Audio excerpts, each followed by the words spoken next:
Thank you. The next Minister recognized is the Honourable Steenhuisen. Thank you very much, House Chair. I thought it proper for me to respond to the Honourable Tambo from the EFF, because next week he may not be in that party and may have joined the exodus of the rest of the EFF into the Mkhonto weSizwe party. But let me just say this, that I'm not surprised that the Honourable Tambo and the EFF don't like public-private partnerships.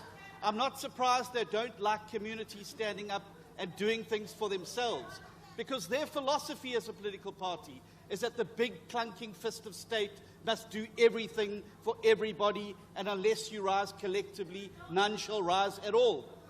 Communities are joining hands, cleaning their neighborhoods, and Order, honourable members. That things work. And the EFF hate it, because they hate to see people doing things for themselves. They hate to see people part of their own Honourable liberation. Minister, please take your seat for a moment. Honourable Minister, Honourable Mente, why are you rising? Thank you, House Chair. We have raised this matter with you, that once the ministers start waffling, you must stop them. And you continue people to be incompetent on the floor. Can they answer the matters that are raised pertaining to service delivery that are affecting children and women of this country? Thank you, Honourable Mente. I have your point of order. The Minister may respond as he wishes. I'm not going to prescribe to him as... Thank you very much. They hate to see people doing things for themselves, and they would rather see people languishing in terrible neighborhoods with terrible service delivery than us bringing people together to join together. I then want to respond to the member from MK about the Ukraine. And I agree with the Honourable Mantashe. Clearly you're learning your history from the wrong places. Don't believe everything that Ubaba Kaduduzane tells you. The real Mkhonto weSizwe, you would know Joe Medise took them for training in Odessa, which is in the Ukraine. So please go and understand your history before you come here and pretend to be Mkhonto weSizwe when you know nothing about the real Mkhonto weSizwe and its contribution in the country. Thank you.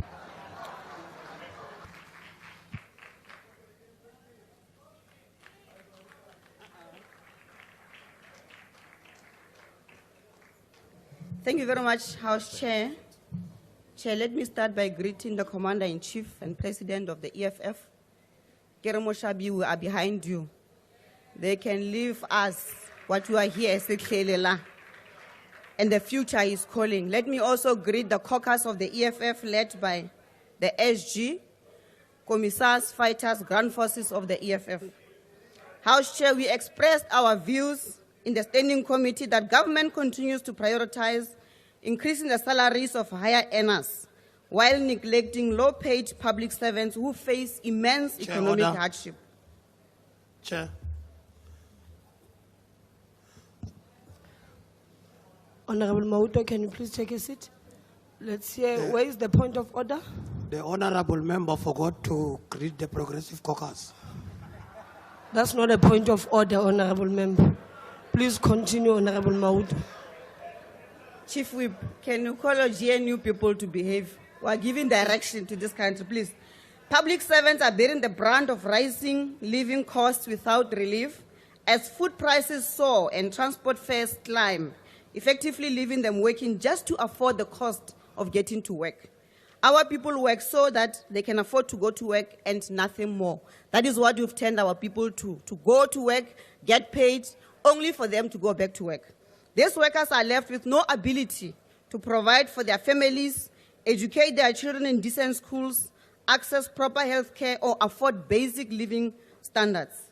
6 months into the financial year, House Chair, wage negotiations with unions have stalled, showing a lack of agency from government to support these essential service providers. This suffering is made worse by high interest rates, hitting a society already over-indebted. Public servants and other low-income earners are unable to keep up with debt obligations, which further impacts their ability to meet basic needs. On top of this, they must deal with the collapsing state, a state that is failing to provide basic services, and now workers are forced to go to private sector, because the government is failing. Meanwhile, high-income earners like these ones of FFC, who have already received salary increases, enjoy privileges that insulate them from these economic pressures. Many are asset holders who benefit when interest rates rises, further increasing the divide. They commute more comfortably, often pay less for transport, and have access to well-maintained infrastructure and communication systems, the luxuries that made their day-to-day lives significantly easier. We must now question the role of the Financial and Fiscal Commission. It is perhaps time to review its mandate and assess its effectiveness in providing independent, impactful advice to Parliament as envisioned by the Constitution. House Chair, thus far, it has been little more than a research desk for the National Treasury, offering limited guidance to address the urgent needs of public servants and the public. In closing, Chair, we reject this continued disregard for the dignity and well-being of public servants and demand more equitable fiscal policies that prioritizes their welfare. The EFF does not support this proposed rate. Thank you. Thank you very much. Let me add to that very salient point from Minister Steenhuisen, that as much as a third of the freedom fighters who were trained in the Soviet Union was in Ukraine. And then there's the suggestion that, no, South Africa must pick a side. We must not be non-aligned. It's clear that what comes out of today's member statement is the political illiteracy of the MK party. Have you ever heard of non-alignment? That is exactly what's happening. I salute our negotiators who have worked on this visa waiver issue, and we will implement the policy of this government. Let me also then say, there's this issue of conflating people who break the law, foreign nationals who come into our country, versus those who want to contribute to this country legally through tourism, through investment, and through skills. Chair, we must know that we are able to chew and walk at the same time. We will differentiate between people who break the law and those who can help us achieve the apex priority of the Government of National Unity, which is to grow the economy and create jobs. That is why we are implementing the measures we're doing at Home Affairs. We are revolutionizing this economy, and no one will deter us.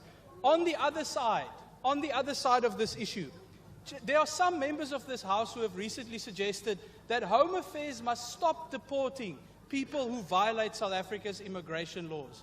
Can you imagine what will happen to this country if we send a signal and say, no, it's fine, you can violate the law as long as it's immigration law, and we'll stop deportations? We will experience a collapse. Let me tell the EFF directly today, we will not be deterred from enforcing the rule of law. We will intensify it, and we will deport those who violate South African law. Thank you, Chair. Thank you. The